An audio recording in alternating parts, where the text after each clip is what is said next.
This miniature was airbrushed with Vallejo's German red-brown primer, followed by an anti-zenithal spray of violet ink. The red items were then touched with a zenithal spray of red ink, before another zenithal spray of peach was added to the flesh. From unboxing, assembly, building the base, and then airbrushing, this took roughly 80 minutes. I then head inside to my desk to start the brushwork, but first, a word from today's sponsor. I'm just kidding. I barely got 1,000 subscribers at the time of this video. I ain't got no damn sponsors. But you can help that by clicking all of them good for me buttons, and it'll only cost you a few seconds of your time and less than 1 calories worth of effort. With that shameless plug out of the way, I begin to base coat the metals with Vallejo's aluminium, or aluminum in the United States. These steps are pretty much following Marco Frazzoni's latest speed painting videos, though I do make a few personal changes here and there. For the black clothing, I tint it with Army Painter's Tyrian Navy, which with the previous colors already in place, causes this blue to come out much darker than normal. On the metal, however, it came out noticeably different. This was nice as it allowed me to save a little time without having to change colors on my brush, as well as saving space on my wet palette.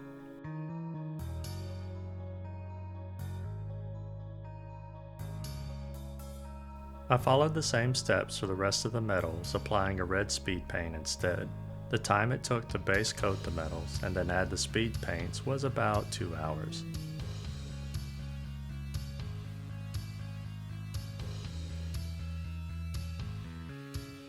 Back outside, I hit the model with varnish and let it dry before reapplying the violet ink that I used before, as much of it was lost with the metallic base coats and the application of the speed paints.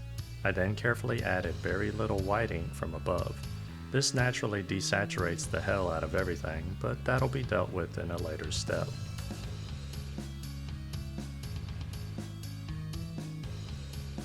Speaking of said later step, I next apply an oil wash all over, with blue for the blue and black areas, red for, well, the red areas, and brown for the flesh and base.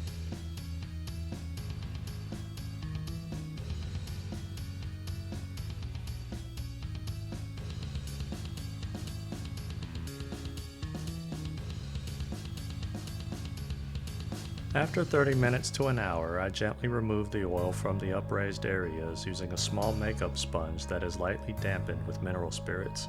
The second round of airbrushing, the oil wash, and the oil removal took less than 30 minutes, excluding the time it took for the oil and varnish to dry.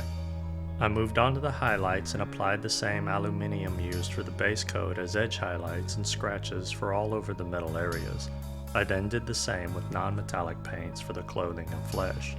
The highlights took forever, specifically about 4 hours, due to all the small details this model has, considering belts and rivets and spikes and the lot. I probably could have cut some of that time down by ignoring a lot of these areas that were underneath the arms and legs, but I highlighted almost everything.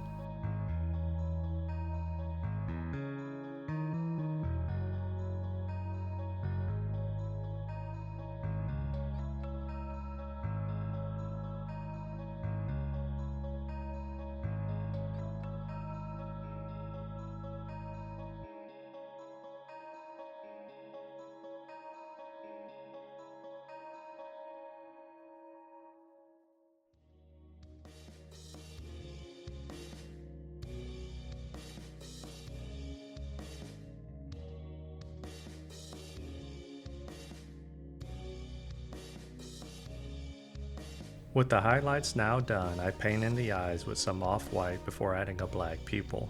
Then, recycling colors already on my wet palette, I roughly dry brush some of these around the base before blacking out the rim and calling it a night.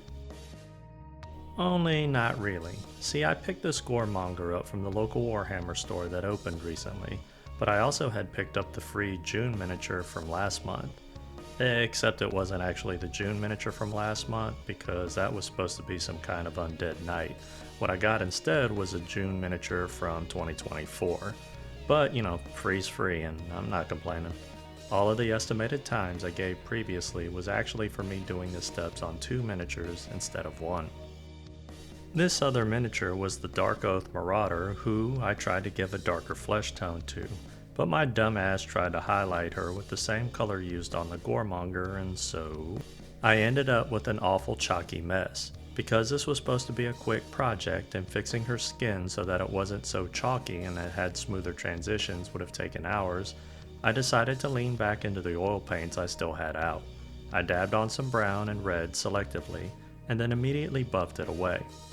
And it had a much more acceptable end result with just an additional 10 minutes of effort.